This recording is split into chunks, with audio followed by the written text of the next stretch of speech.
All right. So, good afternoon, everyone. My name is Ashley Hawes. I am a disability specialist and service coordinator in the Office of Accessibility. I am the peer assistance for support and success PASS coordinator for our office. PASS is a group that does workshops and events that promotes inclusivity for students within our office that have disabilities. And it also seeks to educate our campus community about issues of disability. So as part of the PASS program, I joined with the Counseling and Testing Center to present this virtual coping skills workshop. This is obviously our first virtual coping skills workshop. So hopefully we won't have too many technology hiccups. But let's go ahead and get started. So with me, I have Matt Altier. Did I say that correctly? Yeah. Perfect. Okay. So Matt is a PhD. He's a psychologist and the senior associate director in the Counseling and Testing Center. He's going to walk us through coping skills, some general coping skills, and then I know he has some specific exercises for us. Afterwards, about 2:45, I will introduce Sydney Brown. Sydney will be leading our yoga for us. So take it away, Matt. Okay. Thanks, Ashley. Thanks for having me. We Yeah. got Yes. Rex back to do this again. So I'll admit this is I've done some presentations remotely, but this is a different experience. I've never done any kind of like mindfulness or any kind of like relaxation strategies through this. I feel a little bit different, certainly. But before we get into kind of the mindfulness relaxation stuff, I can introduce myself a little bit more fully so you know who's talking. And I just want to talk about kind of just general coping strategies because this is such a stressful time right now. Certainly just at the university with all the changes that are going, certainly in our country and in our world, just with COVID-19 and all the racial injustice that's happening at this time. So I know probably all those things, or at least some of those things, are impacting all of us to a certain degree. So coping with stress is so important. But yeah, Matt Altier, I've been working for the university almost 8 years now at the Counseling Testing Center. So do mostly the counseling for our students. I'm just kind of briefly go over the services that we have at the Counseling Testing Center. So we have our testing side where we do testing for accessibility concerns, but also some national testing and accommodated testing, things like that. And then on our counseling side that we have individual group counseling, do a lot of workshops like this. We do when we kind of have everything up and running and we can see people in person, we do assessments like learning disorder, attention deficit disorder, and really kind of help people. I like to say we have students, we have their back regardless of what they're going through, whether it's educational issues like study skills, stress management, all the way to depression, anxiety, and things like that. So I always think it's just enjoy doing these kind of presentations and talking about kind of different ways to cope with stress. So I won't go too much into like stress is. Certainly uh, up on that at some point. There's a lot of things you can read about. The thing I always like to bring up that stress often has a negative connotation, understandably so. But stress is a good thing too. Like without any kind of stress, that we're not motivated. Then we're not. There's no pressure or push to improve ourselves, to change ourselves in any way. But for a lot of us, there are many times where it gets just out of control. It gets overwhelming just with any kind of changes or big events in our lives. So it's going to be a lot to deal with. So it's really important. I always kind of tell people I think it's important to have proactive strategies and reactive strategies to deal with stress, coping strategies. And so when I say proactive, I look at those are like the things you're doing on a regular basis. It's kind of as a buffer to manage stress. So for me, I'll give an example. For me, like I really enjoy running. If you would have told me this 10 years ago that I did that, I'd laugh at you. But now it's something I enjoy doing. So if I'm doing that on a regular basis, that for me is kind of keeping up my mental health and physical health. Is that it helps buffer when changes happen or stress happens in my life. It helps buffer a bit. There's this protective factor. The other thing I'll talk about in a bit more reactive things, and really the things I'm about to describe can be proactive or reactive. I really think it is important to remind yourself to do those proactive things, those daily things that do help manage things for you and help put you in a better place. So of course the big ones that we don't like to hear because they can be a struggle for us are exercise, diet, and sleep. I mentioned exercise a little bit already, but having that, whether it's just regular walks or more strength training or cardio activities, can really do a great job of managing our not only our physical health, obviously, but our mental health.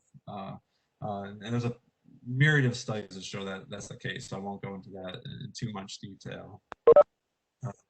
Certainly diet's very important, and I'll be the first to say like hey, I'll run to that junk food when I'm stressed. I don't, there's people out there that I'm the person that like, oh, I'm gonna eat more and I'm not eating carrots or celery. Like it's the, for me it's the ice cream and Doritos is the thing for me. So I think a little cheat sheet is that I don't buy those things. I don't have them whole tub of ice cream or a whole bag of Doritos or a half at least. And so it's important to have that healthy diet. Yeah, that ice cream's gonna feel good in the moment. I'm not saying don't eat ice cream or don't eat Doritos or anything like that junk food. It's gonna feel good in that moment, but long term, that's gonna start to build up and cause other problems for you, and just lead to like dips in your blood sugar and things like that. And so having that same kind of that daily healthy diet, lots of fruits and vegetables and those more complex carbs can be really helpful to just managing things day to day for you. It can be very proactive and protective for you. And of course, sleep. That's a we all know that. We're all supposed to be getting, no matter your age. That's a myth. If you're in your a senior citizen, that you don't need as much sleep as when you're in your 20s. That we really should be sleeping about 8 hours a night. I know it's a struggle for me too. A lot gets in the way of that, but it is important to try to get that 7 to 8 hours on a nightly basis to really kind of be that nice protective or proactive strategy, certainly. So these other things, the other thing I'm about to say are important at any time, but I think they're really important in this time of more isolation, increased isolation, I should say, with COVID going on. And so I think a big thing is structure. I know not a lot of people have spontaneity and things like that, but I think especially I really realized when I was students as we shifted from in person to all online. And I'd be calling people like at 2 o'clock and I'd be waking them up for their counseling sessions when we were doing telephone counseling. Like, yeah, usually I wake up 8 o'clock, but now I don't have as much scheduled, so I'm staying up later. And you can imagine over time, like that just kind of gets everything out of whack. And so having that structure, having that routine, certainly in the morning, throughout the day can be really helpful. But I think even more so when we just have more unstructured time like we do with COVID right now. So finding that routine can be very important to manage your stress level. I think staying connected is always good, but I think a lot of us were doing, normally we'd be doing this in the same room and be able to interact more. And so this can work though, to have like a, Zoom or WebEx or Teams to connect with loved ones from afar.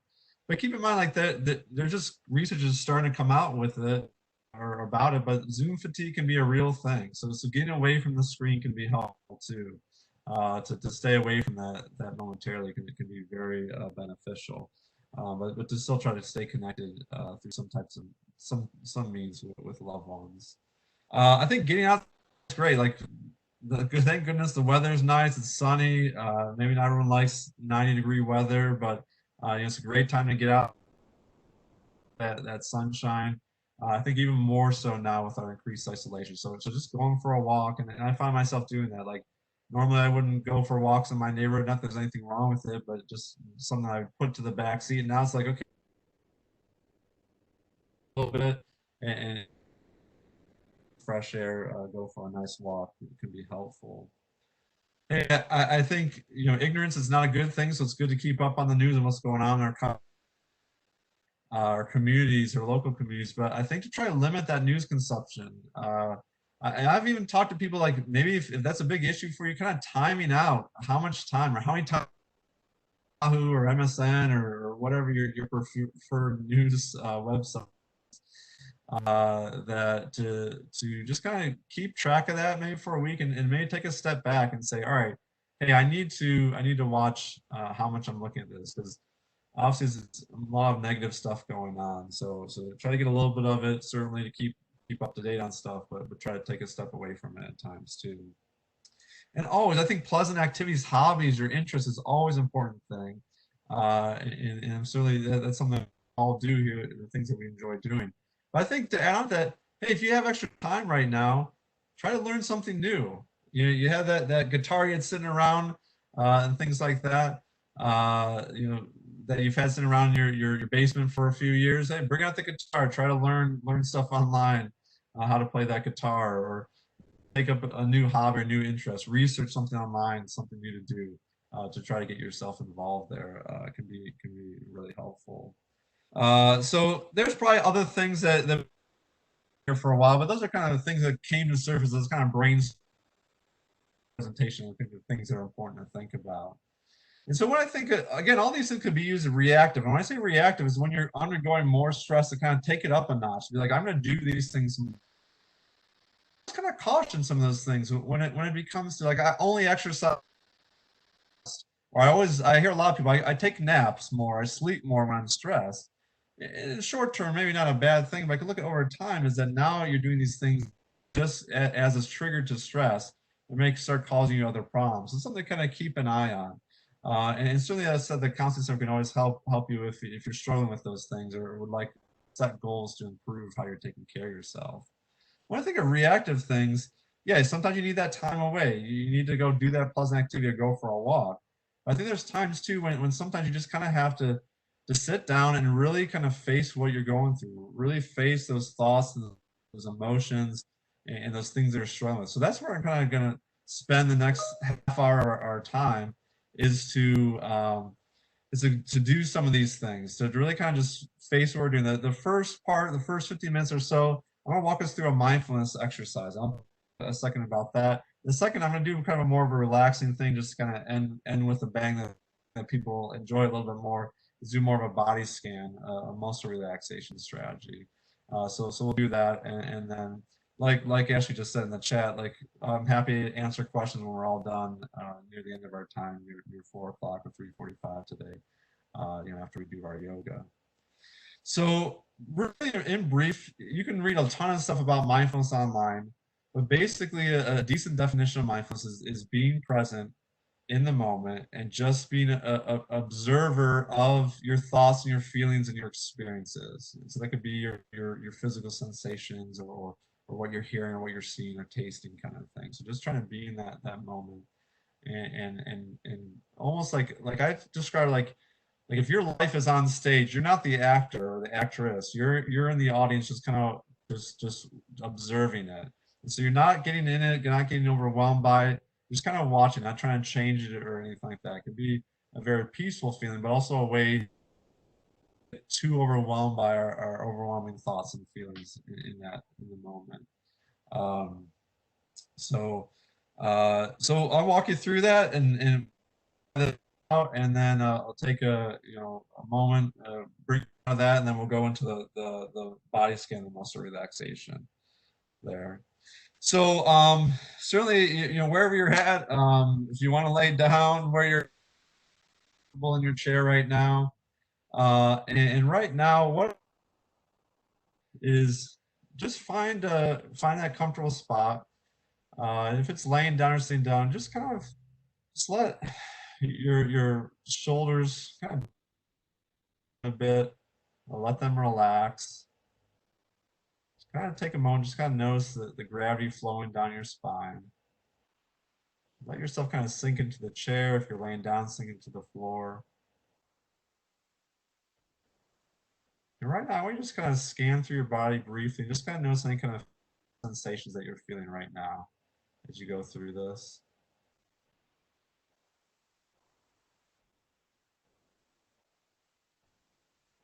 Now you just take a moment to notice what you kind of see in the room around you, where you're at. Not necessarily on the screen, but just kind of look around the room that you're in a bit.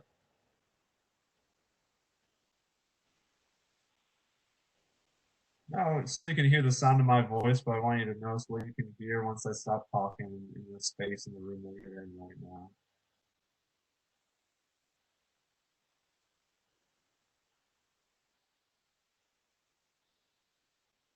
I want you to take a moment now, just kind of noticing sensations that you're having in your nose or your mouth right now.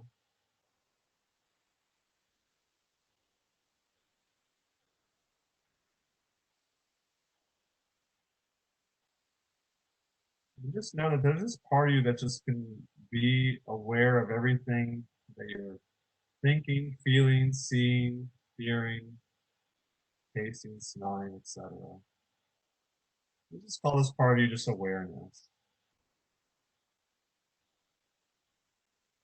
So now I want you all, you can either keep your eyes open, but keep them fixed, I'm sorry, on a spot in the room, or you can close your eyes if you feel comfortable. And right now I want you to bring your attention to your breathing. Just take a moment to kind of notice every step along the way. You notice how the air has a different feel as you inhale, as it enters your body, as opposed to when you exhale.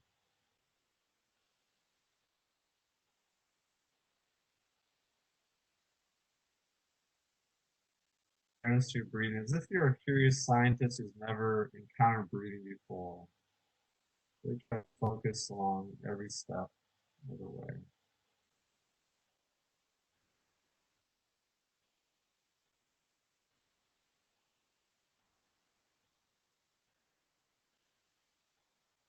Notice your breath coming in and flowing out.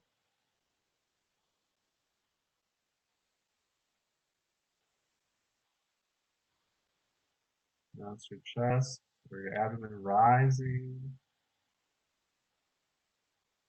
and falling.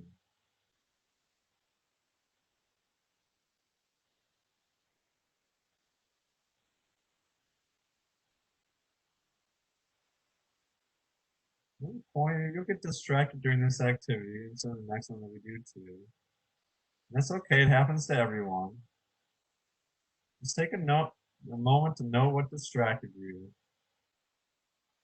and use your breathing as that anchor to bring you back to the present, back to the where you're at after you're distracted.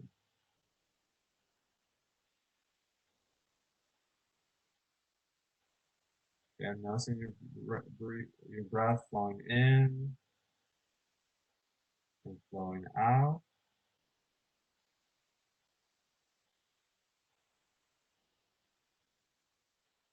Noticing your abdomen rising and falling.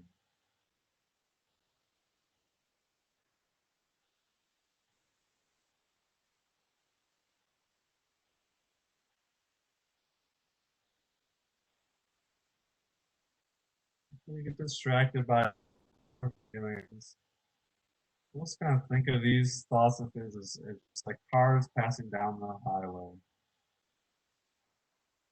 Best you can, just kind of let them go. I also want to think about them as almost like a radio just playing in the background. Just bring your attention back to your breath.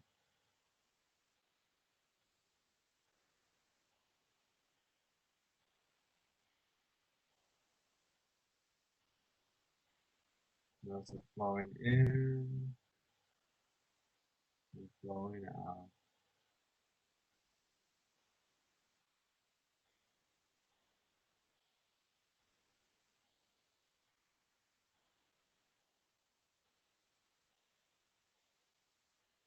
As you proceed through this activity, that you may have different sensations showing up in your body.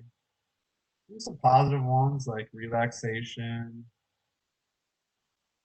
sense of peace. You may have more negative ones show up like boredom, maybe some anxiety. Kind of note those feelings, bring yourself back to your breath.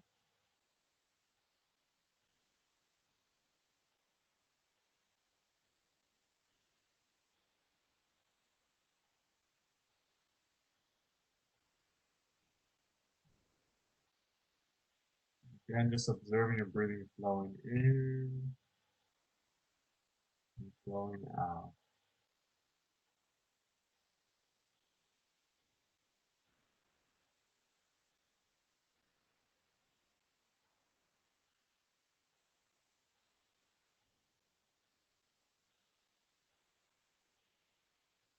If you have those thoughts and feelings pop up in your mind that distract you, see how much you can kind of say to yourself, hey, here's a feeling of boredom. Perhaps here's a feeling of anxiety. Just kind of let it float on by like a cloud or a car going down the freeway and bring yourself back.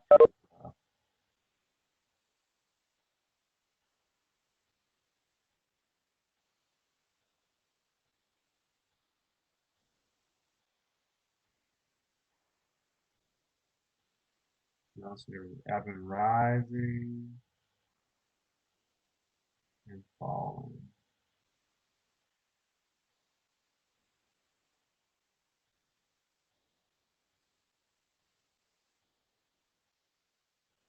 Now I want you all shift your focus back to your body, outside your breath. You can notice any physical sensations you're feeling in different parts of your body.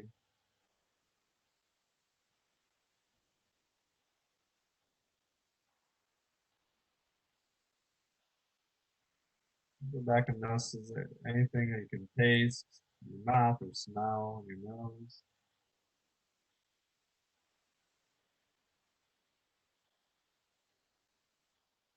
Go back and focus on what you can hear in the room besides the sound of my voice.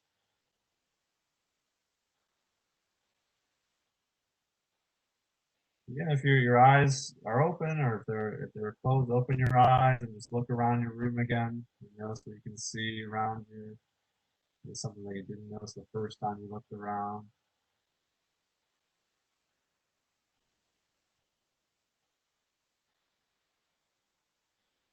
You can just kind of give yourself up to see.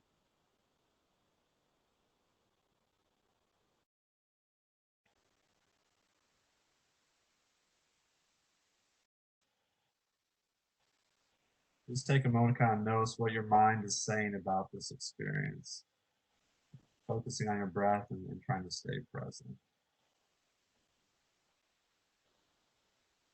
Be aware that there's a sense of awareness about you that can be in that moment, noticing what you're thinking and feeling and experiencing in all your physical sensations. All right, for a second and talk about that a minute, and then we'll go into our more relaxing activity. So that I just want to give you all a sense of what mindfulness can be. There's a million ways to do this. I was using the breath as a focus and kind of thinking of your thoughts and feelings as kind of just passing by, or like I said, you talked about the car. Some people have done it before, like you usually kind of think of your thoughts and feelings kind of going down a stream, like you put them on a leaf and let them float on by. The way you don't get too caught up in that war that we often experience, that battle that we often experience in our mind. And so the breathing could be one way to anchor that. I did breathe different senses. So sometimes I just tell people like, hey, like, you know, I don't know how well you guys can see it. Like just focus on how the pen feels in your hand. And you'd be surprised like how much different features you can notice about such a simple object that you never really pay attention to.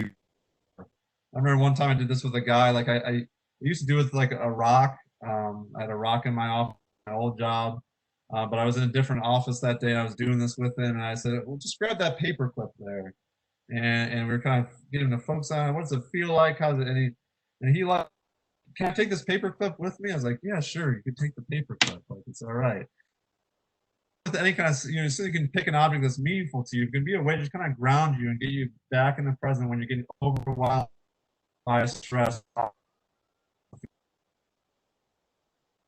And so, a million ways to do this. And I encourage you if you want to learn more, you certainly can email me sometime, or there's a lot of resources online about mindfulness. and tons of YouTube videos and MP3s or whatever about that online. So definitely some encourages people to kind of just ground themselves on a regular basis. That can be helpful. All right, so let's take the next 15 minutes before we turn it over to yoga, which is always the highlight and relaxation strategy that I like to do. And so this is a muscle relaxation body scan. So, and I'll talk about kind of different ways to do this afterwards. But so again, I want you to all get, hopefully you're in a kind of comfy chair or you can lay down for yourself before we go into this. And actually, I want you to, if you feel comfortable where you're at, close your eyes, or if not, just kind of envision this and kind of look at that. Hey, we're going to go down 5 steps right as we go to a relaxing place in your mind. So 5. I'm picturing what a relaxing place would look like for you. Some people it's the beach, maybe the forest, maybe a very specific place. In your house, perhaps it might be relaxing to you, calming, peaceful to you. 4, start to kind of envision that place as you look down these 5 stairs, what that place looks like. And always go back to your breath as an anchor for this activity too. Kind of notice every step along the way with your breath. 2, as you really start to kind of feel that sensation, that peacefulness that will come from this activity. And 1. As you step off that last step in your mind's eye into that relaxing place, put yourself walking to a place there that very relaxing chair or maybe a bed or some place that you would like to lay down or sit down. And approach that and do so in your mind's eye. Lay down or sit down in that relaxing chair, place to lay your head down. So as you're in this relaxing place, I want you to get in touch with your body now. We're going to start at the top of your head. What we're going to do, we're going to scan down your body, kind of notice any muscle tension in different parts of your body. So as we start at the top of your head, you kind of go into your forehead and around your eyes. To really focus on this part of our body. It's a part where we can hold a lot of tension, a lot of stress. And as you notice that tension on the top of your head, and your forehead, and around your eyes, what I want you to do with the next exhale is let that tension go. Let those muscles relax. As you notice the muscles at the top of your head start to feel warm and heavy. Warm like the sun and heavy. The gravity's pulling you down. You hold on to this sense of relaxation at the top of your head. I want you to shift into the rest of your face, your cheeks, around your mouth, and into your jaw, behind your ears, perhaps. Again, these are places where we can hold a lot of tension, a lot of stress. So I want you to note any kind of tension in that part of your face and those muscles. And again, with the next exhale, just let those muscles relax. Let that tension go. You notice the muscles in your jaw and mouth and the bottom of your face start to feel warm, like the sun, and heavy. The gravity's pulling them to the ground. Now as you hold on to this sense of relaxation in your face, I want you to shift your focus to your neck. Again, we hold a lot of tension here, a lot of stress. That's okay. It happens to all of us. Just want you to note any kind of muscle tension there in different parts of your neck. So again, with that next exhale, let those muscles relax. Let them sink to the ground. The muscles in your neck start to feel warm and heavy. Warm as the blood flow increases to those relaxed areas. It's heavy as if they're sinking to the ground. You want to shift your focus, sense of relaxation in your neck to your left and right shoulder. And kind of going down to your upper back and your shoulder blades. Again, this would be a place where we hold a lot of stress, a lot of tension. As you note that those tension, note those tightness in those muscles. And with the next exhale, let the muscles in your left and right shoulder relax. Let that tension melt away. Almost as if gravity's pulling those shoulders to the ground. You notice those muscles start to feel warm and heavy.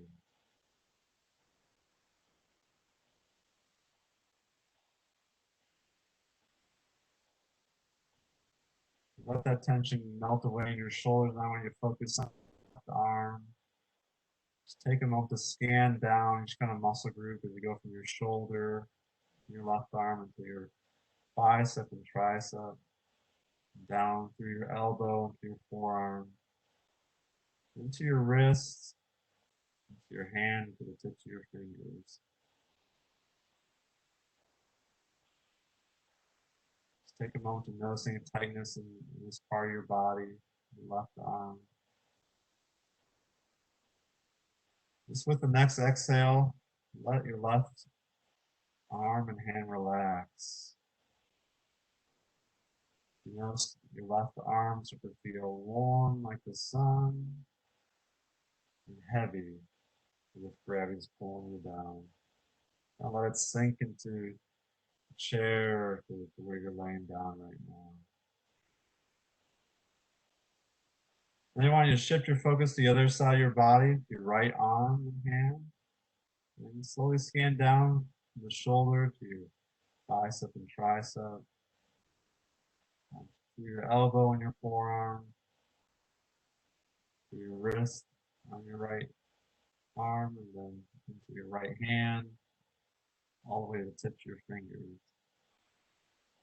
Scan down, notice any tightness in those muscles. And then with the next exhale, I just want you to think of all that tightness and that energy just leaving out through the tips of your right hand, those fingers. You notice the tension melt away.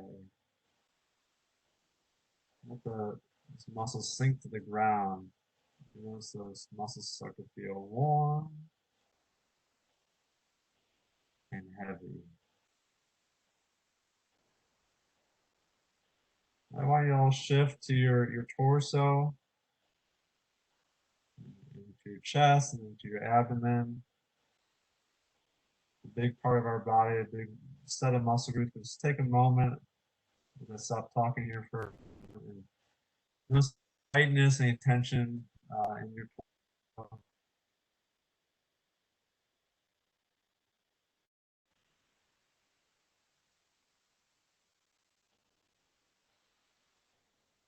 Just scan down those separate muscle groups.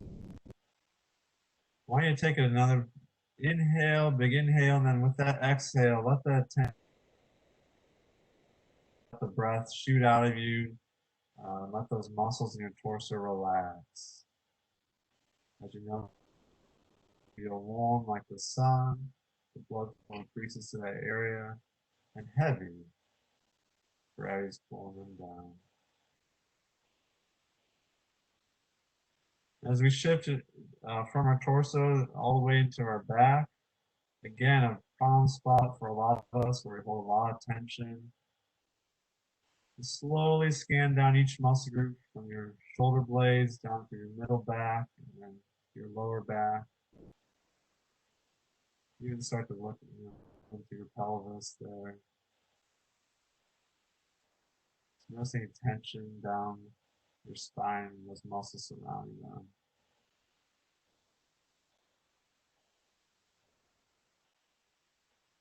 Again, with the next exhale, let the muscles in your back relax. Let that tension melt away. You notice the muscles in your back start to feel warm and heavy. Warm like the sun and heavy if gravity's pulling you down. So now you shift your focus down from your back into your pelvis and down to your thighs, your upper part of your left and right legs. Just take a moment to scan down this part of your body. Really focus on any kind of tension, any tightness in your legs. Just with the next exhale, let your upper left and right leg relax. Let that tension melt away. As you notice your muscles start to feel warm and heavy. Now I want you to take a moment to scan through the rest of your left and right leg, down through your knees into your calf muscles, and then to your left and right foot, the tips of your toes. Kind of notice any muscle tension in this area of your body. And again, with that next exhale, let those muscles relax. Notice the feeling in your rest of your left, right leg. To feel warm like the sun and heavy as gravity's pulling you down. Kind of let all that energy, all that tension go through your feet into the floor where you're at now.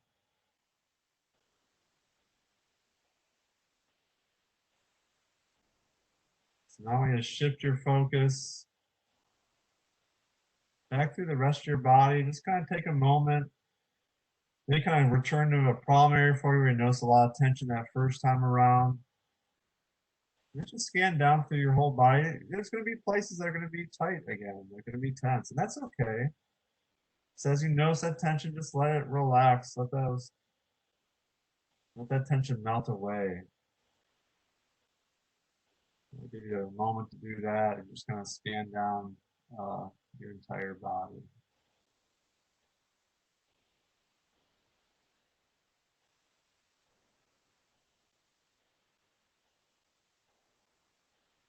Just a sense of relaxation where your body's at. I want you to refocus on your breathing. And in your mind's eye, refocus on your relaxing place that you're imagining. And take a look around in your mind. Just kind of any interesting sights or sounds, or smells, or the taste of the air. And take those steps back up to where we started. 1, taking one last look at your relaxing place in your mind. 2, notice your breathing, any changes that you've experienced along the way. 3, just know that you can always go back to this place where you can relax and let this tension go. 4, just holding on to the sense of relaxation, the sense of peace that you're experiencing. And 5. You can all open your eyes where you're at in your space and just yourself. So I hope that was helpful to you all. Obviously, you won't have though recording of this, so wherever Ash is going to put it, you can I suppose you could to my voice if you want future. But no, this is always something. I think it's always good to scan down your body if you notice you're feeling a lot of tension, a lot of stress. You kind of just notice. I always think back to several years ago for me, even more than that, probably a dozen years ago now, where I was experiencing a lot of pain in my right shoulder blade, and when I realized it, I hadn't wasn't sure or anything like that, but I realized like the stress I was going through at the time. You probably can't see it that well, and I can see it in the screen. Like I was really kind of, I probably wasn't this pronounced. Like, 'cause someone probably would have said to me, like, "Hey, man, your right shoulder is a lot higher than your left." But I was really kind of muscle group quite a bit, and that's where I was really holding a lot of my stress. I made a point, like throughout the day after that, just kind of like shake that out and relax that muscle. Just being aware of that, kind of thinking like, "Hey, let gravity pull it down. Let kind of feel like that warmth as it relaxes." And that pain went away. Like I'm not going to say it's going to cure all your pain problems, but that can really increase that muscle tone can really kind of increase any kind of pain or tension or stress that you're experiencing. And so I think it's good to always kind of just scan down. I, I threw it a little bit. Normally I'd go over that more if we had time, but like you think of that relaxing place, that happy place for yourself. You kind of joke about that. Sometimes it is helpful. Just kind of close your eyes and think about that. Yeah, that beach that you want to be at, or relaxing memory that you have from your go back there and just take a break for a moment from the stress that you're experiencing, all the things that we have going on, just in your life and in our world right now. So uh, I'll be for the rest of the time here and answer any questions at the end that anybody may have. But I'm done with my piece, so I'll turn it over to the rest of the activities today. Okay, thank you, Matt. It was great to have such a relaxing experience. I know I enjoyed visiting my happy place, which of course is the beach, although I can't be there in person. It was nice to visit it briefly. So kind Okay. of what you mentioned, I do also use body scans and relaxation techniques. I have tension headaches. So related to your shoulder, I use them to kind of be aware of where my tension is and what's causing it and kind of get a little break from that. So thank you. All Yeah. right. Yeah. You're welcome. You're Next, welcome. thank you. Next we have Miss Sydney Brown. I'm gonna see if I can get you to come on up here, Sid. Um, let's see. Can someone just send me a message really quick in the chat and let me know if they can see Sid? I've kind of noticed that the person who is talking in the chat most Okay. goes to the big screen. So maybe if Yes. I'm talking, that'll help. Yes, you are now in the big screen. Okay. Okay, perfect. So this is Cindy Brown. She is a former student assistant in our office and a UA alum. She is also a yoga instructor. And today, Sid is going to lead us in an hour session, just some beginners level yoga. And she is going to make some modifications along the way for anyone who has any sort of disability that may not be able to do some of the poses. All right, Sid, go ahead and take us away. Thanks for having me. So just I wanted to start off by, so I'm just gonna do some really simple like stretching. We might not even, depending on time, get up off the mat to standing.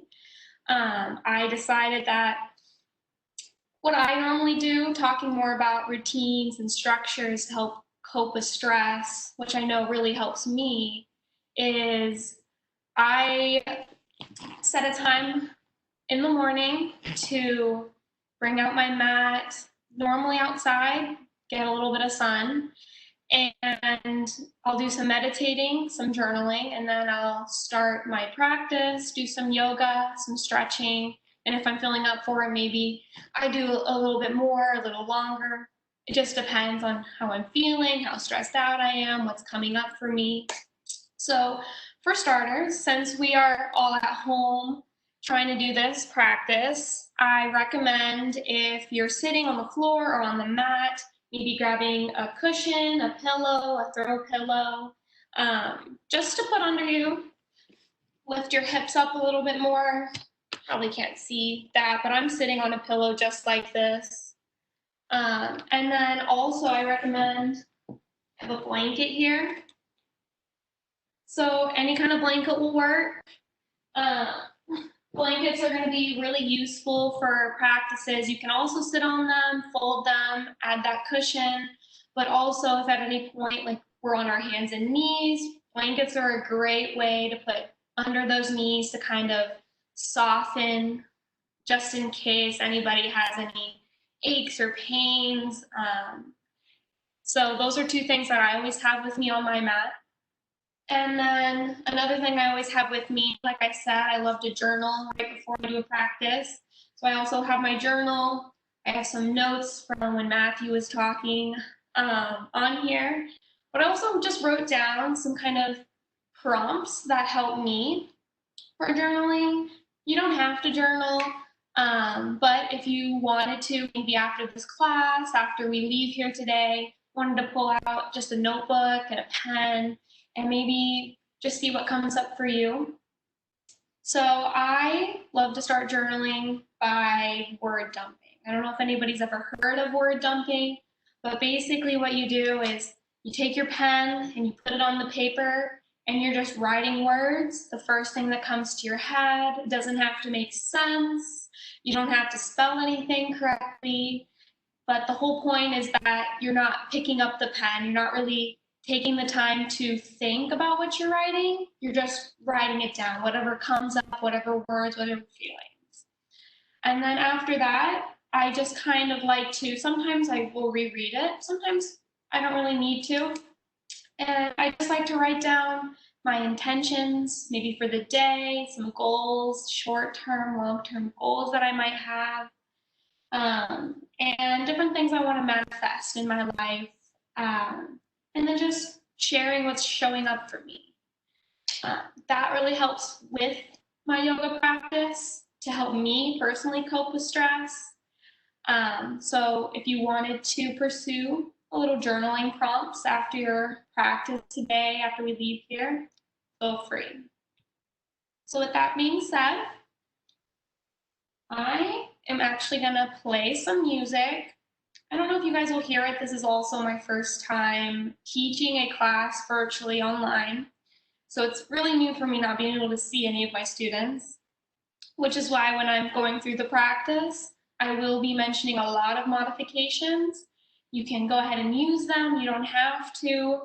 But since I won't be there to see you and kind of help guide you, just I want you guys to make sure you're listening to your bodies, right? If you are feeling any kind of sharp pains, making sure you're backing off, maybe doing a modification that I said, or maybe if you're feeling some kind of tightness or soreness, you might do that same thing, okay? So the music I'm playing is supposed to just be kind of a background sound. If you can't hear it, that's fine. I don't want it to end up being a distraction, but I know that I like playing some soft music when I'm doing my practice. So with that being said, we're going to go ahead and start by coming back to our breathing. Just like with Matthew, just checking in with the breath, where we're at. So if you want, you can stay seated like I am, grab a cushion, a pillow, go ahead and sit on the pillow. If you want to lay down, you can use the blanket, you can put that under your head, and then just go ahead and close your eyes.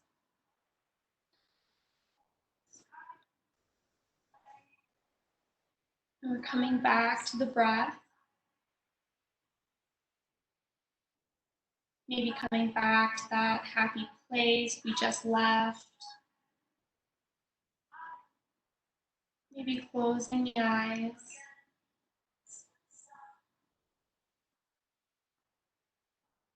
Just focusing in on the breath. Noticing the rise and the fall of the chest, the stomach. Sometimes it helps me to come to my breath. I'll put one hand on my chest, one hand on my stomach, and that can kind of help guide the breath. So pressing into the palms, lifting in the chest as you breathe in. And as you exhale, letting those hands guide the breath back down towards the ground. This is really grounding for me.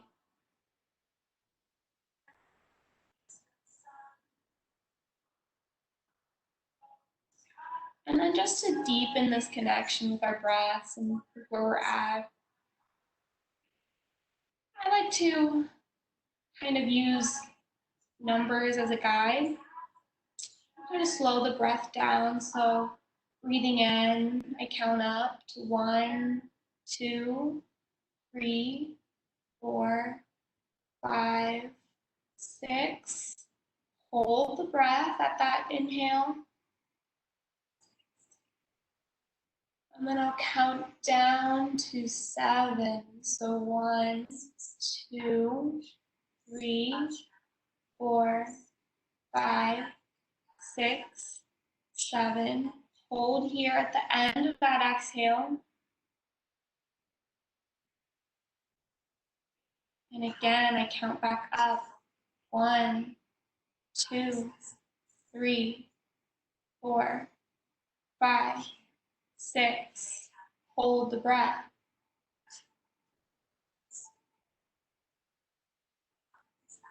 And exhale. 1, 2, 3, 4, 5, 6, 7, 8, 9. Hold. Go ahead and do this breath, counting to yourself one more full cycle of breath. The reason that we count a little bit longer on that exhale is when we are actively slowing down our exhale or doubling our exhale, it actively helps slow down our heart rate as well, which can help coming back to the breath or connecting back with yourself in any kind of situation where you might be feeling stressed or overwhelmed. Trying this technique with the breath. And then if you're lying down, go ahead and make your way back up into a seated position. So when I like to start just like the body scan from the head down. So we're going to start with the head and neck. So go ahead and take a breath in just to straighten that spine, maybe relax the shoulders. And then when you're ready, go ahead and bring the chin down to the chest. From here, we're going to make some circles with our neck. So breathing in every time you gaze up and roll your way towards the ceiling. And find an exhale every time you roll back down, chin to chest. And find a couple circles here. Moving in an active circle with the breath. You'll notice today how I like to do a lot of moving with the body, with the different poses, the different stretches before doing any kind of stagnant or hold with the stretch. Just to kind of warm up the body. This works really well if you're maybe practicing early in the morning, really waking up the body. So go ahead, and anytime that chin comes back down to the chest, we're going to go ahead and rotate that neck the opposite way. So go to the opposite direction. And still following that breath, always coming back to the breath.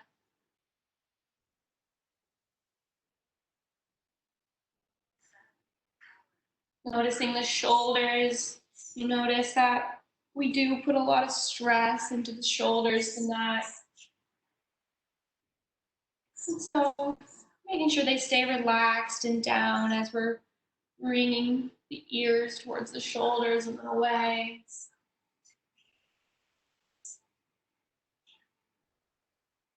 And then doing one more circle around.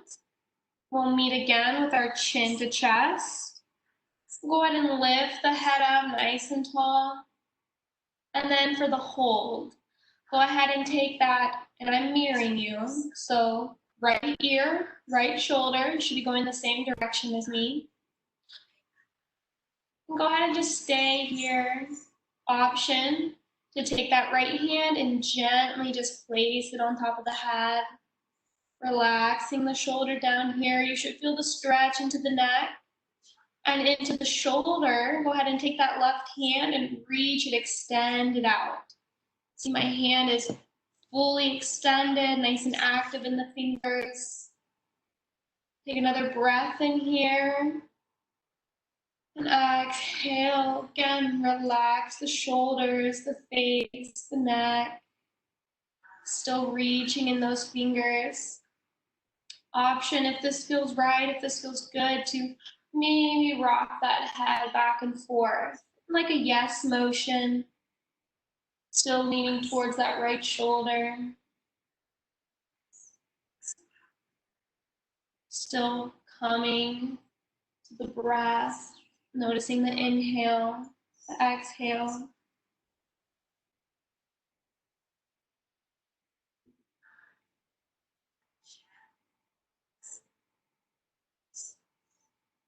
And then go ahead and take a breath in, relax that shoulder, maybe shake out that right shoulder, the hands.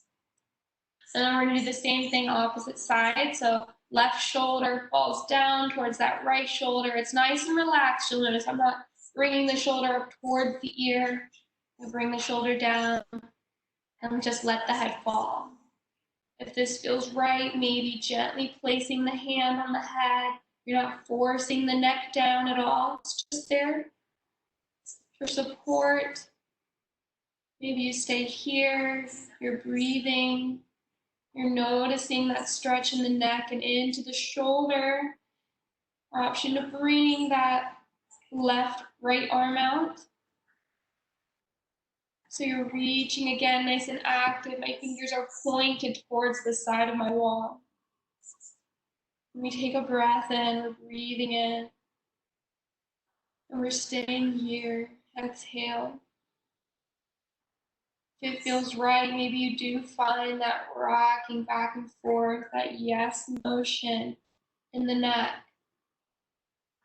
I feel a deeper stretch that way in this shoulder and neck.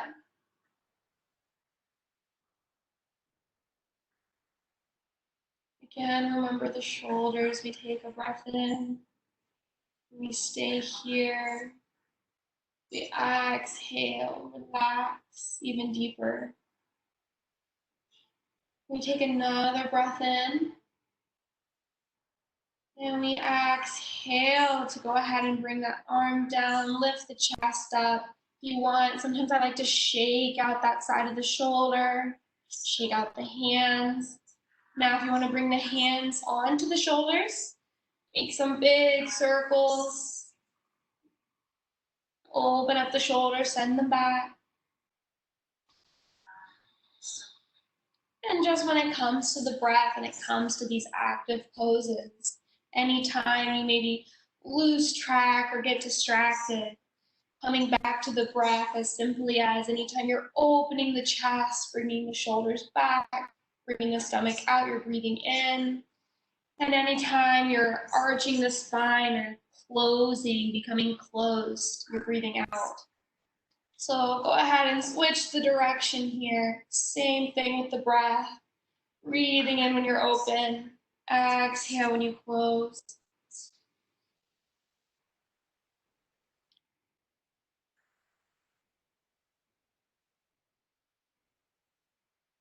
I'm doing just one more round here.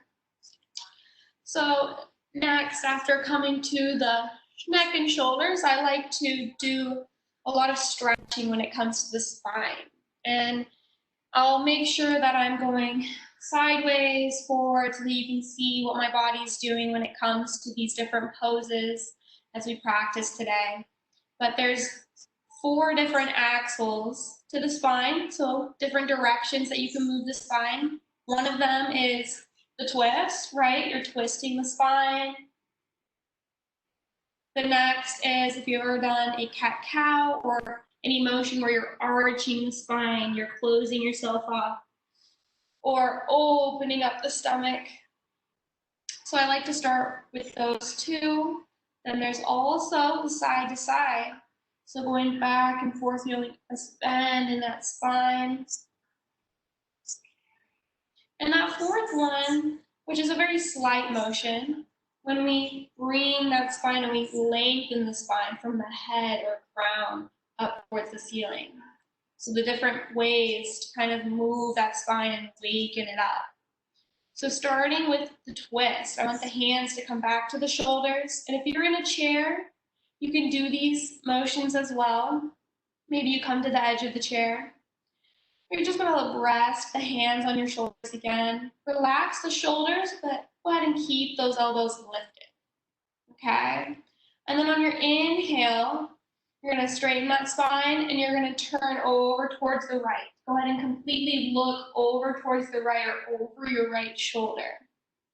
And then exhale, completely come over to the left side. Look over to the left side of the left shoulder. And this is going to be a repetitive motion, so breathing in over to the right. Exhale over to the left. And you can keep going as slow as I'm going here, using the breath to guide you.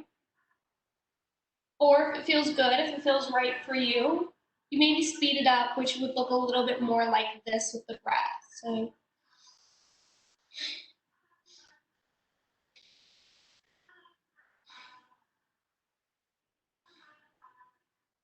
So you notice how I'm still using the breath. I inhale and on the right, I exhale to the left, but I'm just going a little bit faster. If that doesn't work for you, keep going slow. Just do this a couple times, back and forth, warming up that spine.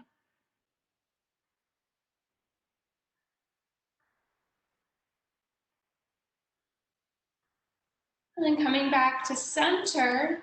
Now, like I said, we did that movement. We were actively moving that spine back and forth. We're gonna do some holds. So I'm gonna kind of come to the side here so that you can see from behind. Cool, you might not be able to see my head, but that's okay. I want you to go ahead and you're still seated. You're gonna sit up nice and tall. Maybe bring both hands up overhead and take a deep breath in. And then I want you to start by taking that right hand. You're gonna take it behind you. See my hand, placing it right at the bottom of your spine. And that left hand is gonna come over my right knee. So you're gonna be facing the back of your mat. So this is what it looks like from behind. This is what it looks like right in front of you guys. So again, right hand behind me, left hand across the knee. Still breathing in, still lengthening the spine as you do this twist, and then you will actively gaze over that right shoulder. So you can see me turning my head towards the back of my mat. I'm not gonna stay there, I just wanna make sure you guys can hear me. But go ahead and hold this pose for 3 breaths. So you're gonna breathe in and every breath is active, so you're lengthening the spine as you inhale. And as you exhale, maybe you stay where you're at, or maybe you deepen that twist just a little bit further. And again, remembering to listen to your body.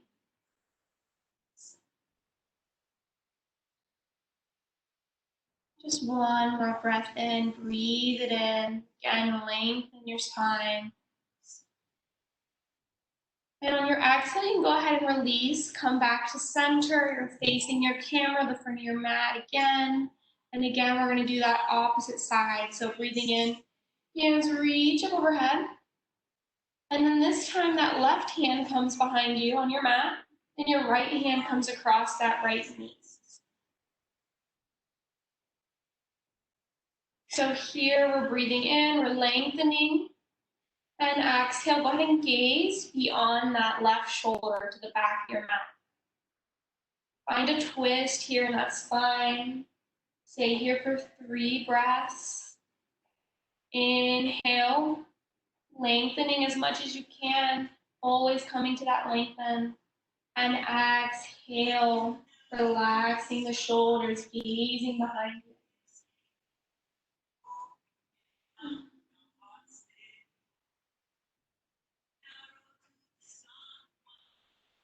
Take another breath in. And when you exhale, you're coming back to center. So next, what we're going to do with the spine, like I said, little cat-cow action. But recently, there's different ways to do this, but I've recently enjoyed just sitting normally, comfortably on my cushion, my pillow on my mat. So here, you might want to uncross the legs, have both feet just sitting in front of you. Scoot back a little bit, you can see that better. See my knees into the chest. My feet aren't crisscrossed anymore. And then I'm just gonna place my hands gently on my legs. So same thing with a cat-cow, or if you haven't heard the term, I'll explain it. But you will be inhaling, and as you inhale, you're gonna stick the chest, stick the stomach out. You're gonna send the head back. So you inhale here. And as you exhale, you start to do the opposite. So you're arching the spine, you're gazing down towards the floor. You feel stretch in that back, the lower spine. And inhale to come back up. And again, you can do these motions in a chair. Your feet are just planted, maybe your hands under your knees or on your armrest if you have one for your chair. And you're just breathing in, you're opening the chest. Exhale, go ahead and close. So again, before we just hold these poses, I want you to use the breath to kind of move with these motions. So inhale, open up. Exhale, arch your spine. And keeping with the breath and the motions. And again, you can stay at this pace, listening to your body, where you're at. Or you can use the breath and maybe speed it up a little bit. And that would kind of look like this. So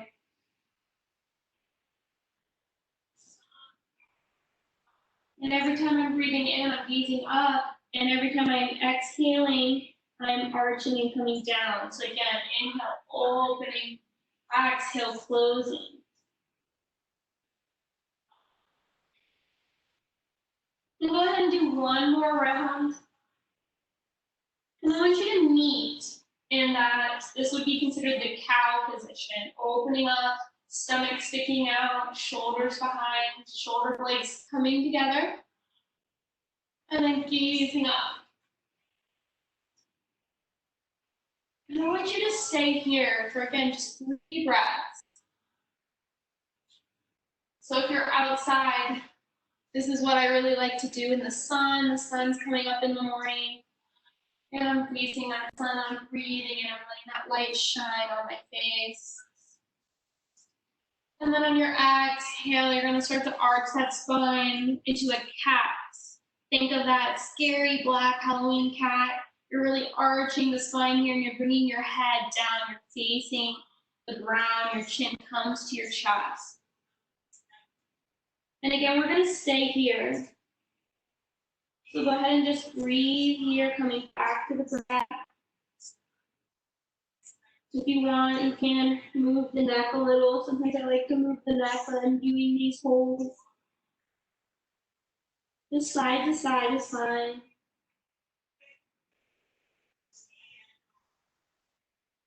And again, we're just gonna come back to seated. So we've done our twists, we've done our cat-cows, and now we're gonna do our side bends with the spine, okay? So again, starting with that motion. So we're gonna inhale, hands are gonna reach up, and I'm gonna start with the right side. So plant that right hand down, reach that left hand over. One thing to note here is that left hip, you wanna keep it nice and grounded. So you shouldn't be reaching so far that that left hip's gonna come off the ground. It's more of a reaching in that left hand. reaching over and feeling that stretch in that spine. So you're breathing in, you stay lengthened, and then you're reaching. So we're going to inhale, we always come up. Exhale, find the opposite side. And every inhale, we rise up. We're finding a little bit of movement here before we hold this pose. And exhale, reach. And whatever this looks like for you, again, you can speed it up, you can slow it down. It just depends on how I know I'm feeling.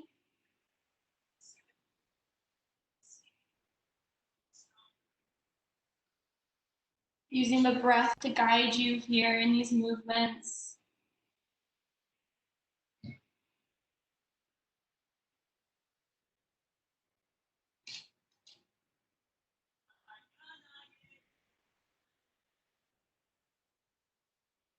And go ahead and do one more breath in as you rise up.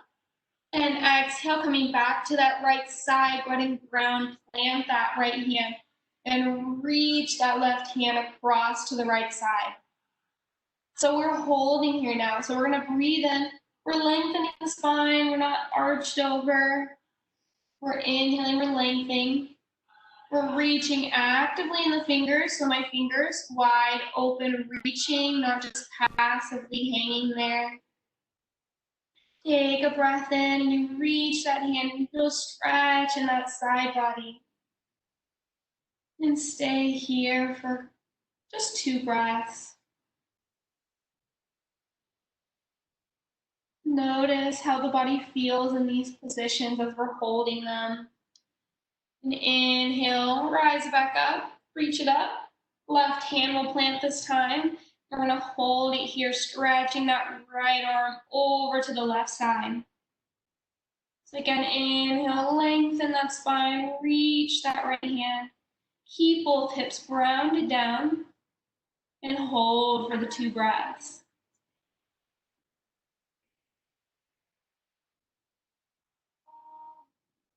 I'm always listening to the body, so coming back off of it a little bit if that's a little too much for you. And again, you can always do these in a chair too. So if you're in a chair, maybe you're just holding on to the hands and you're just tilting over to the right side. That's an option as well.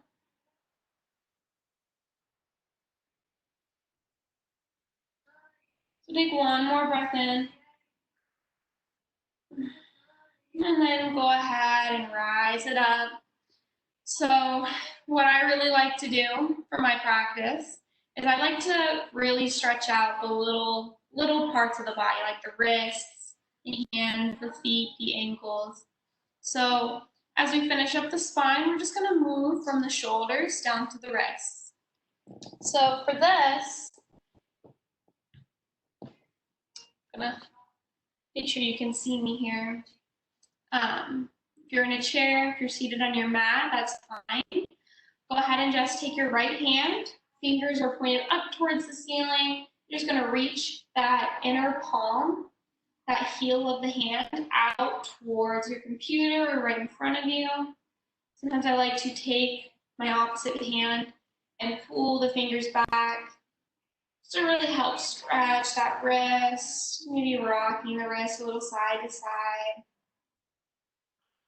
Let's see what I'm doing here.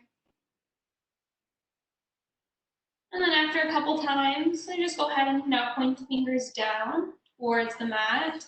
I'll use that same opposite hand to just kind of pull those fingers down. Sometimes I like to do a little massage, rubbing the thumb into that inner heel or into that wrist. Sometimes you can get a deeper stretch into the tendons in the arm and in the wrist if you kind of make a fist and then point the fist down, and then you're just going to hold the fist with your left hand and then point that wrist or that outer heel out towards in front of you. Maybe a little rocking, whatever feels good here for you.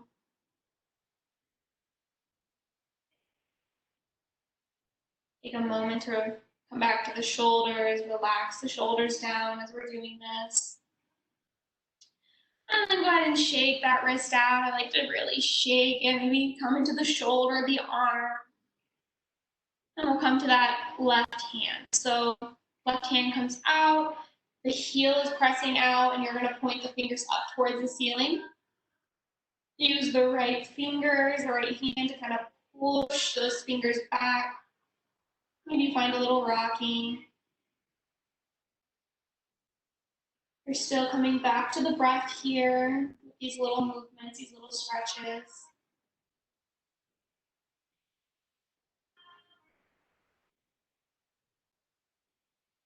And when you're ready, you'll just point those fingers down. Maybe give that little massage into the wrist with the thumb and the two forefingers. Maybe you're pulling the fingers down as you're still kind of pushing that wrist or that outer heel out. But gently, again, back off if it's a little too much.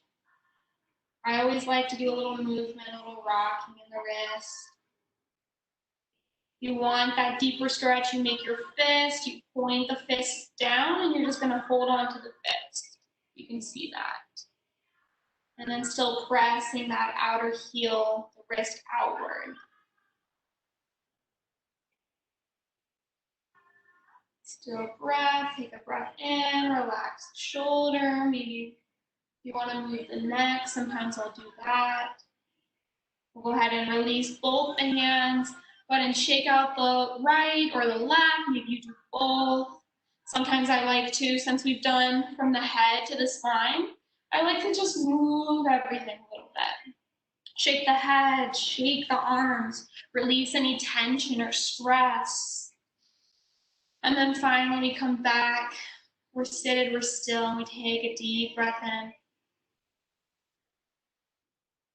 Coming back to our breath, we exhale.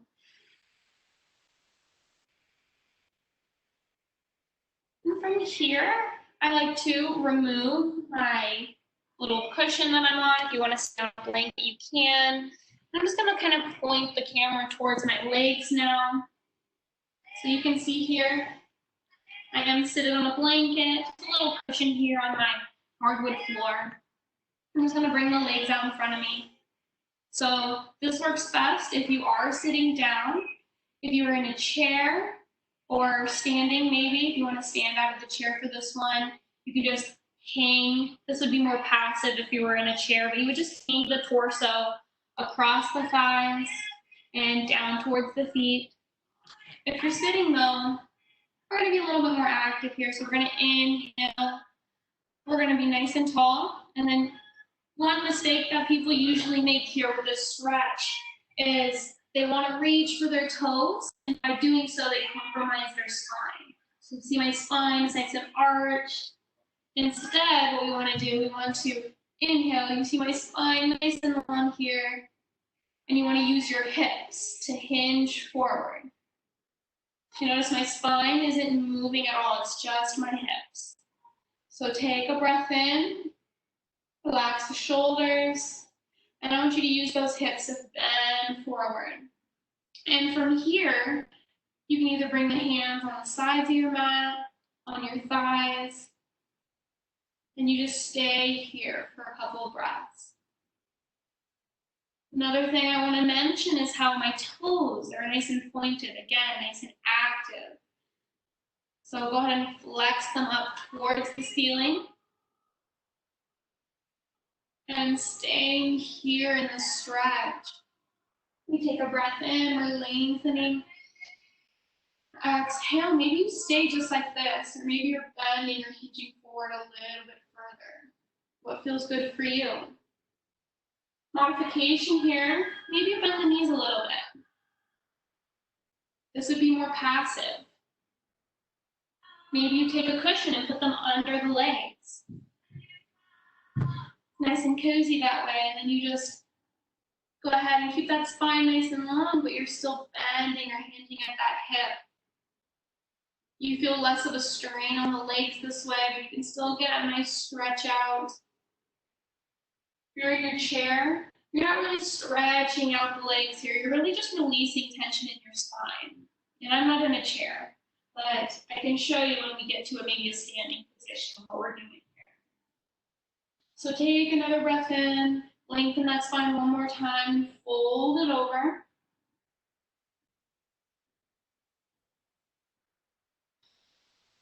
And inhale, we're gonna go ahead and rise it back up.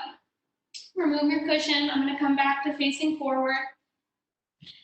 And I want you to go ahead and take your right foot, nice and long. And I like to take my left foot and bring it into my inner thigh here. So that left thigh is going to fall down this way. If you notice that maybe your hips aren't as open as mine and it doesn't reach the floor, that's okay. If it makes you more comfortable, you could always take your blanket, fold it up and put it under here. Or you can even take your cushion.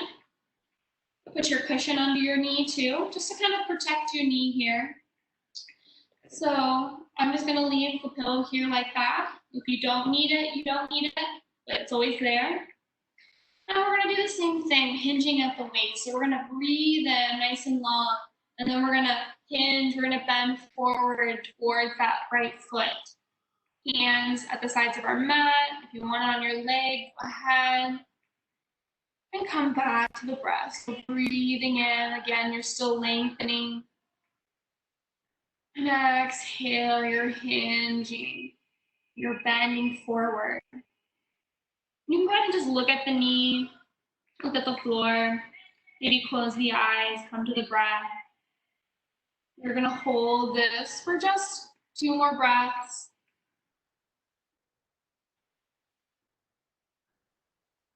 Always using the breath to help you. Maybe if you feel a little discomfort.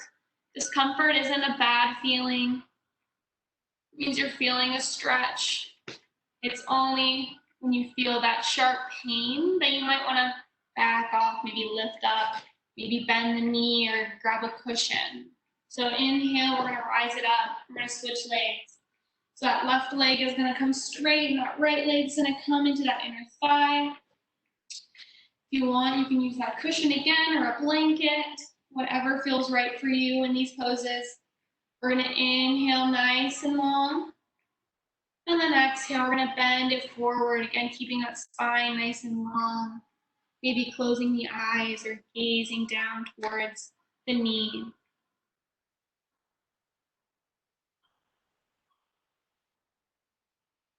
Go ahead and take another breath in here. Re-lengthen that spine, reach the crown up towards the front of your mat. And maybe you stay here, maybe try to hinge a little bit more.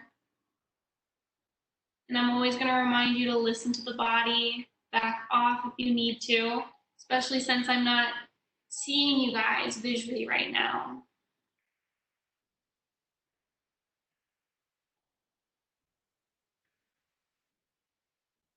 We're working out those legs. You should feel it in that calf, that back thigh. And then we're going to inhale and rise it up. So for these next few stretches, we're going to actually be on our backs. So I'm going to lay sideways so that you can see better. And we're going to actually be stretching the hips now. Okay. So once you're laying on your back, shoulders relaxed down, feet are pretty close to the back of your butt. Maybe a fist or two away. And then what we're going to do is we're going to come to the hips now. Okay, so if you're used to sitting in a chair or not really opening the hips, this is just an easy way for you to just rest in a more passive way and just keep those hips open. So we're going to lift the right leg. And maybe you move that ankle around. Like I said, I like to make sure all those joints and parts of the body gets moved. So again, just roll the ankle. And then we're going to go ahead and take that right ankle and bring it over the left thigh. And here, this right knee is going to be pressing out. So press it out while keeping that right foot still flexed. Okay, so by keeping that foot flexed as we're doing these hip stretches, it protects your knees. So you can just stay here. If you are in a chair, you can do this same movement. You're in a chair, you would, right? You're sitting in your chair, you're gonna still lift one leg, bring that right ankle over that left knee. And you can just sit there in this stretch in your chair. Okay, so hold this pose. And again, listen to the body. I'm laying on my blanket. Sometimes if you're on your back or if you're doing things with the hips, sometimes it's nice to fold up the blanket and maybe have a blanket or a cushion under the hips, like I'm doing right here. I have a blanket folded up and it's under my hips, so they're a little higher.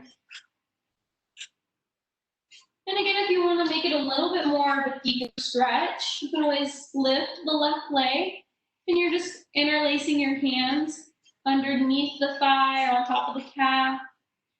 You're still pressing that right knee outward. You can see that here. And if maybe you try this, it's a little too much, back off and just bring that foot back down and just keep that hip pressed out.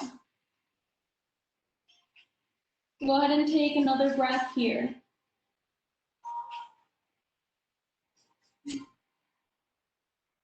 Maybe roll the ankle a little bit more. Always like to come back to that ankle. Take another breath in and reach that right foot back up towards the ceiling. Move the ankle some more, maybe wiggle the toes or flex and unflex the foot. You need to do that for just a couple moments.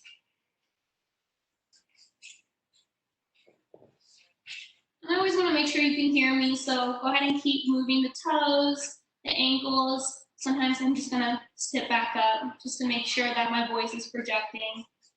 So when you're ready, you're going to go ahead and plant that right foot back down just as you were, back on the mat. Head on the mat, shoulders resting. We're going to do that opposite side. So we're going to lift the left foot. Maybe you start by rolling the ankle, roll it around. But eventually we're going to take that left ankle over the right thigh. And you can see from this angle how my hip is pressing out. So again, staying there, nice and passively in that hip stretch. Maybe you grab the blanket this time, maybe it feels different. Sometimes doing one side versus the left side, it can look different. One hip is tighter than the other. That happens a lot. My right hip is actually tighter than my left hip. So when I stretch my right hip, I have to back off a little bit more sometimes, which is totally fine. Our body looks different. Okay, so grabbing a pillow or a blanket, if you haven't, or this time maybe you need that, you can always choose that option, grabbing one. Staying here again, maybe lifting up that right leg and holding on. So just like before, to that opposite leg. So we're here, if you want to deepen that stretch, you're going to grab a hold of that opposite right leg. You're going to deepen the stretch. You're still pressing that left knee out. And if you're in a chair, doing the same thing.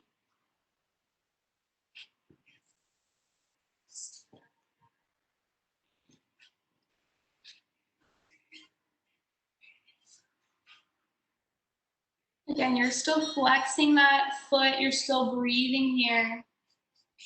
I want you to go ahead and take just 2 more breaths here in this stretch. Always coming back to the breath.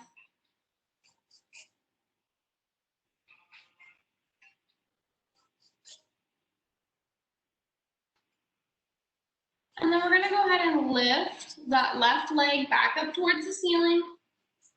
So again, I'm lying down. Left leg is lifted. Go ahead and just roll that ankle out again. Just a little bit more, maybe wiggling the toes, flexing, unflexing the foot. Just move it around for a couple of breaths.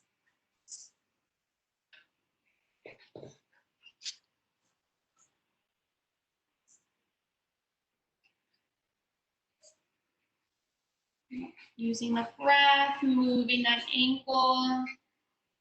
Whatever is right for you here. And then on that last breath, we're just going to take an inhale here and exhale, bring your foot down. And go ahead and just make your way onto your back. So, because of time, we're going to go ahead and come onto the back. But just for real quick purposes, I will go ahead and stand up real quick. So if you actually wanted to look, so if you're on your back, but if you're standing, you're just hinging over at the hips and you're just folding over. So this, you're releasing the tension in the back. You're not holding anything in the shoulders, the back, the neck. Maybe it sways, maybe you shake the hips. This is a great way to also just let some tension out here.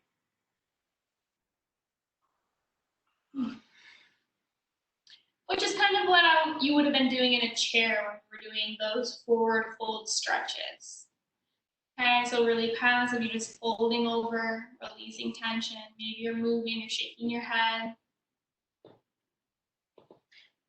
But from here, we're gonna go ahead now, laying on our backs.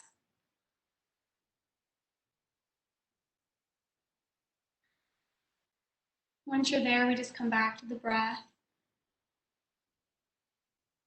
And we're just gonna do a little bit of twisting again, just coming back down from our stretches, coming back to the spine. So once you're on your back, I like to show this too. You're gonna just take the knees. I want you just to drop them over to the right side. So you just start to just hold this here. Close the eyes. You're gazing over towards that left hand. And again, it's very passive, so you're not forcing anything here.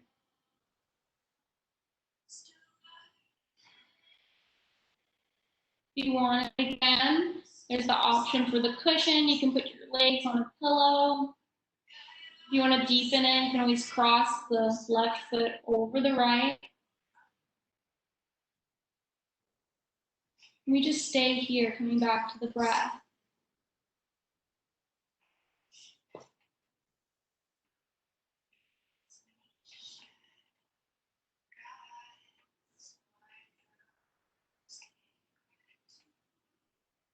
Not forcing anything.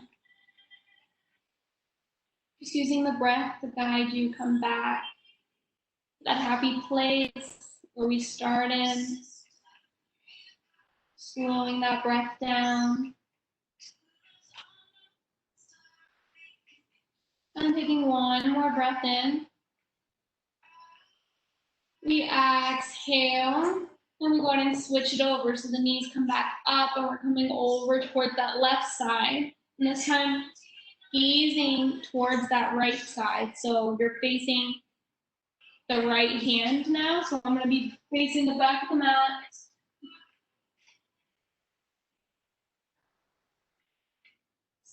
So you can hear me, I'm facing back to the front. Go ahead and just focusing back in on that breath. Don't force anything. Don't force this twist to open up. It's nice and passive. Relax the shoulders, relax the face.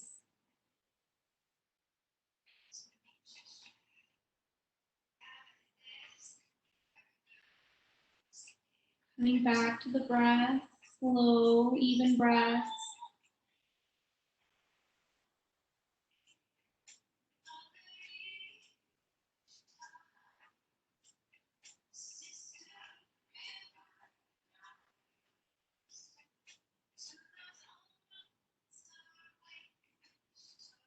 Just taking one more full breath here.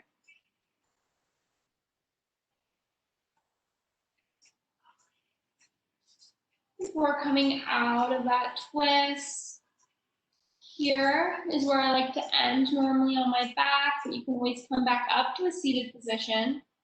You're just going to bring your head flat on the mat, gazing towards the ceiling. An option, you can bring the feet together, have the hips open up, so you can deepen that hip stretch a little bit longer if you wanted. Option, if you have pillows and blankets, you can always put pillows underneath the hips.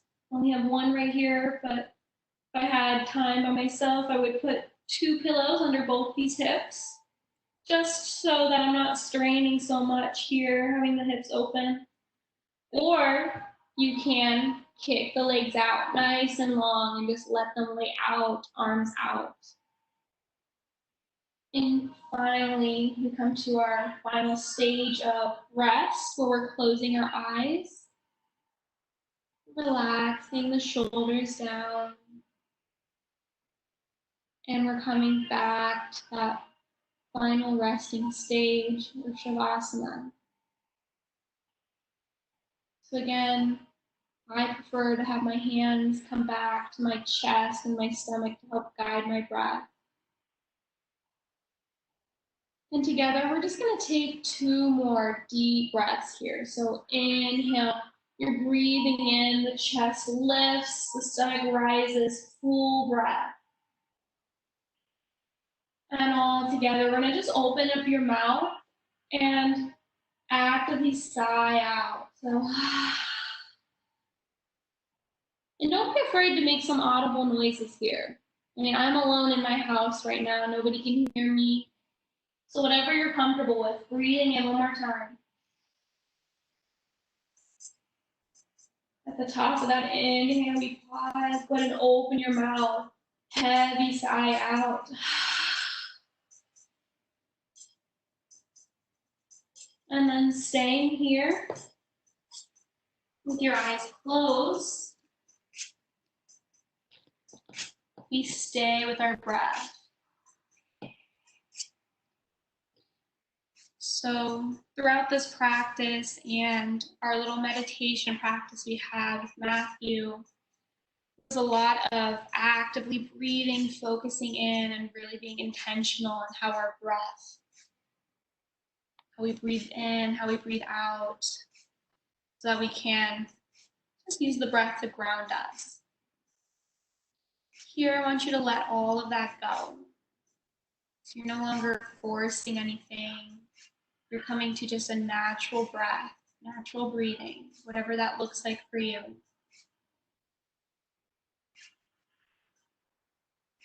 And every time you take a breath in and then exhale, you just melt a little bit deeper on the mat, relaxing the face, your shoulders, your legs. Maybe your toes fall open a little bit more, your hip falls open.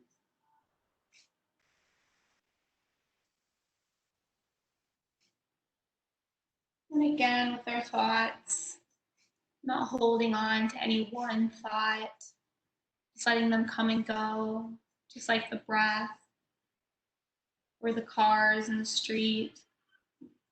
I like to think of clouds passing by in the wind.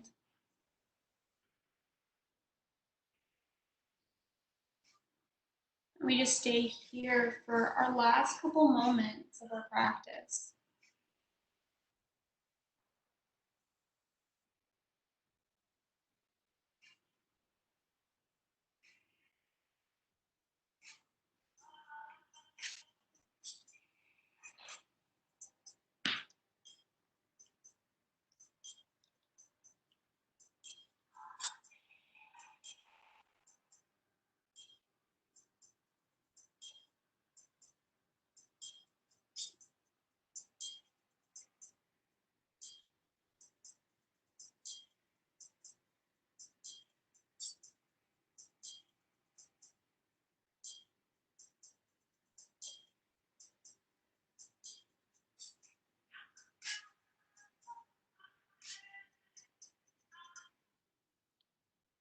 And to just slowly wake the body and the mind back up.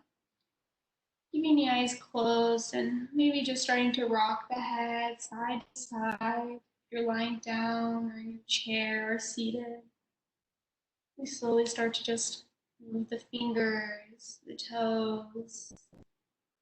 Maybe if you want to find some rocking in the legs or a stretch in the spine, we find that here.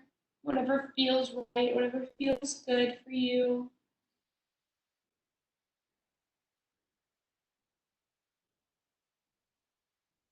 And then slowly, if you're not already seated, coming back to a seated position. Now we take both hands, we bring them to heart center. And we find one final deep breath here together.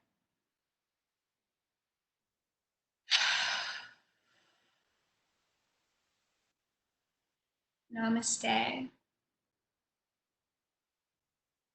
So that was the end of our practice. Again, like I said in the beginning, depending on how I'm feeling after or before I practice, I might grab my notebook and do a little bit of journaling. Sometimes some thoughts do come in. You just got to write them down or feel something and you didn't realize it before. It's really good to have that journal outlet for me. But thanks for letting me teach your class. It was really interesting not being able to see any of you guys, but I hope you liked it anyway. You can come back to Ashley here. Thank you so much, Sid. All right, so now if anyone has any questions or if there's any clarification that anyone needs regarding anything that Sid went over, anything that Matt went over, if we just want to have some discussions about how we're doing, it's really up to you guys how we use this last 15 minutes. So I will unmute everyone.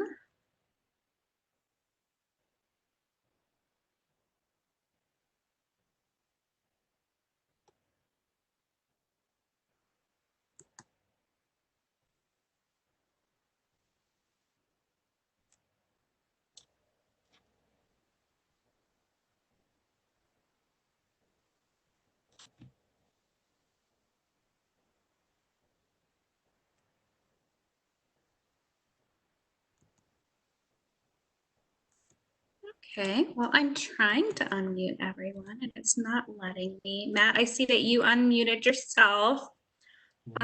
Lizzie and Denisha, are you able to unmute yourselves? You could let me know in the chat if you're not able to, if there's anything you guys would like to discuss.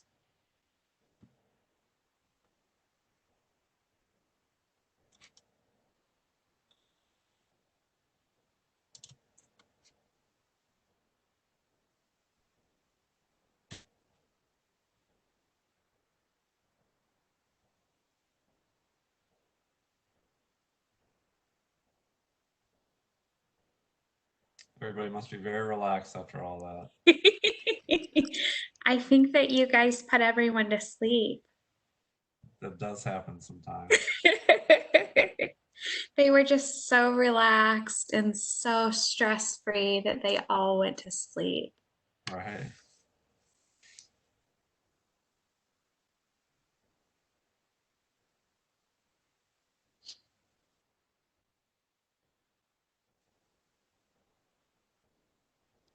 Well, Sid, how are you doing with everything that's going on? Ooh, I see Lizzie sent a little chat message. Oh, I see.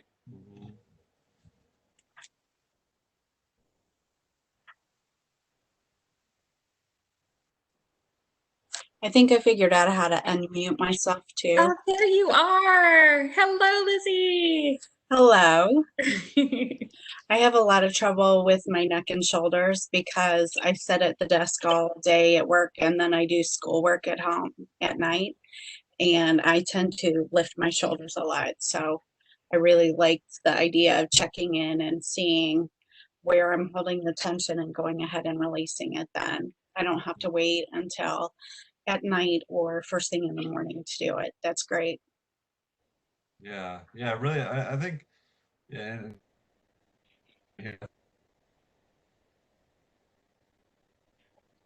quick. In that diaphragmatic breathing, when she was going over that can be, when you practice that can be a very quick relaxation response. And what it does, it give you a little bit of the biology, but it kicks in your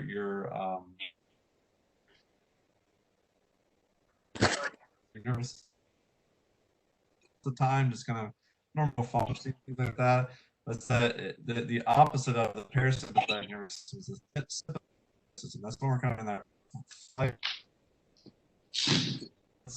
We're really anxious, really worked up. Slow, deep breaths can be really helpful to just really slow things down and kick that other part of our nervous system in. That you haven't thought about, including the breath.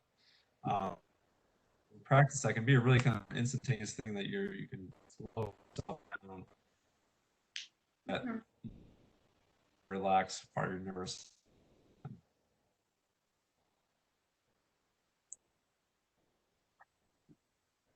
Yeah, I totally agree with what you were saying. The breath, I've definitely found that even sometimes when I do find a part of my body, like you said, the head, neck, or shoulders, sometimes I'll focus my breath and then not pretend, envision that I'm sending that breath to those areas as I'm breathing in and exhaling, trying to relax them back down. And something I didn't mention is I do like to be hands on when I'm doing my meditations or my practice. So, like, if I'm feeling some tension somewhere, I might even grab oil or just my hands and just kind of rub into those places as I'm breathing to help just kind of loosen them up a little bit more. Because another thing I noticed is sometimes if I really tense a body part, then I can release it easier. If I just try to release it without tension, putting tension on it, it's like I can't get it to release very well. Yeah. I appreciate you bringing that up, Lizzie. That's the thing I wanted to mention. That the other way to do it is exactly what we described. It's called. So you go through like the exercise where it's like, all right, everybody hold your fist.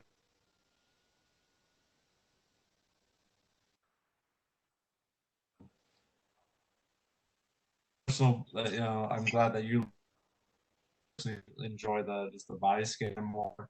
It's what I usually go with, but yeah, that works just as your shoulders.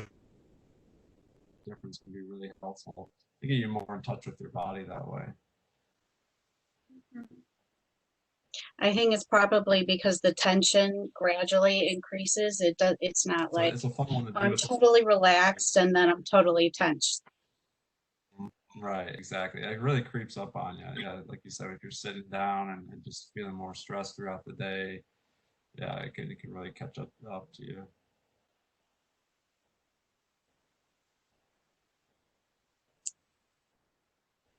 So that was all I had. Well, thank you so much. Yeah, thanks for participating. Yeah. Absolutely. Took me a while. At first I had my cover. I have a screen cover. Oh, And okay. it was like a fuzzy gray screen the whole time, and I thought I was on. So it wasn't until the end that I realized it wasn't.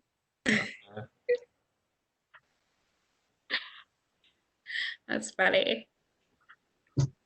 Well, we do try to have a coping skills workshop each semester since we started it in the fall. We had one scheduled for the spring, which unfortunately was canceled. Hopefully we can have another one probably again in the virtual format this upcoming fall. I know that at least one student contacted me and said that she was unable to join today, but she was interested in one in the future.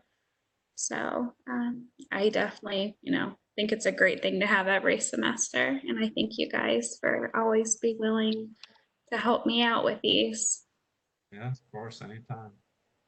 Yeah.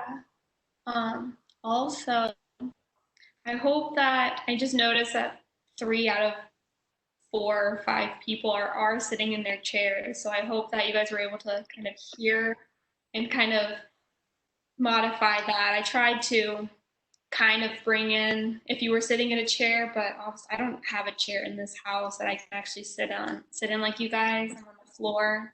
I have like a little table with my laptop on it. But I was trying to really modify that for you guys. Yeah, I thought it was great.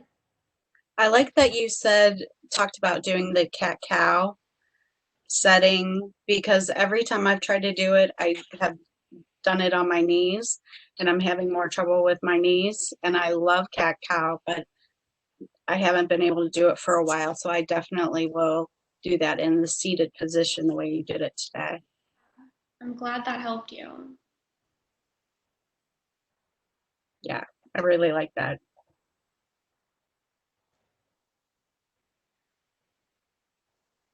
All right, well, I guess we can go ahead and wrap up if there's nothing else you guys would like to talk about.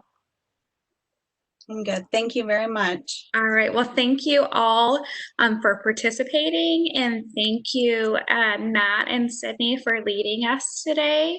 We really enjoyed it, and it was great to take a break from all of the stress of everything going on. Yeah, I'm glad to be here, you guys. Thanks for being here too. All right, well, I hope you guys all have a good week. Yeah, you too. All right, Bye. Bye.